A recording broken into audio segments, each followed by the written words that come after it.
So I don't think that they take it with due seriousness from a biological perspective or a phenomenological perspective or a literary perspective or a metaphoric perspective. That'll do for starters. That part of the conception of God that underlies the Western ethos is the notion that whatever God is expressed in the truthful speech that rectifies pathological hierarchies. And that isn't all it does. It also confronts the chaos of being itself and generates habitable order. Take the dogma idea. Okay, so there's the dogma incorporated in the books, but I'm going to throw away the books because the dogma was there before the books. And then the question is, where was the dogma? And the answer was, the dogma was in the cultural practices, and in the agreement that people made with regards to those cultural practices, but it was also part and parcel of the intrapsychic structure that enables us to perceive the world as such. A transcendental internal ethic, something like that, which I would say, by the way, just since we're going down this direction, seems to me to be something very akin to the idea of the Holy Spirit, which is something like the internal representation of a transcendent universal ethic. What seems to be the case is that we have underneath our cognitive architecture and our social architecture a layer of symbolic and dramatic and narrative representation that instantiates the same concepts, but in a multi-dimensional context. I've become convinced that the fundamental presuppositions of our very functional cultures, or Western cultures say, are nested immovably in a metaphorical substrate. And that when you enter that metaphorical substrate, you're in the domain of religious phenomenology. If all humanity were to cease to exist, does God still exist?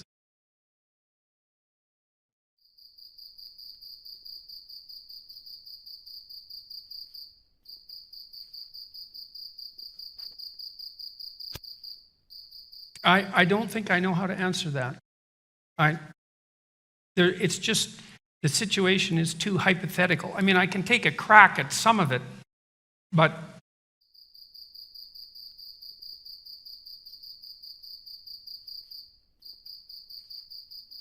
so human beings are characterized by consciousness and by self-consciousness, and the latter in particular seems to be something relatively unique. There's some vague evidence for self-consciousness of lower sorts in animals, but it's not very compelling. Some of them can recognize themselves in a mirror, but our self-consciousness is accompanied by elaborated imagistic and linguistic models of ourselves and that have been elaborated over large spans of time. There are lots of elements of being that would disappear if we disappeared. God is how we imaginatively and collectively represent the existence and action of consciousness across time, as the most real aspects of existence manifest themselves across the longest of time frames, but are not necessarily apprehensible as objects in the here and now.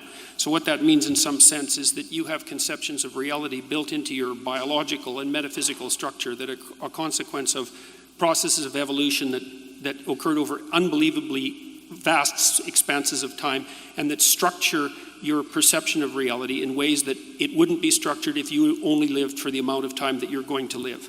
And that's also part of the problem of deriving values from facts, because you're evanescent and you can't derive the right values from the facts that portray themselves to you in your lifespan, which is why you have a biological structure that's like 3.5 billion years old.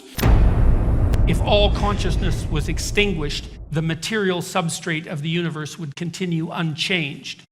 But I don't really buy that as an argument, because I think that the material substrate, I think that reality is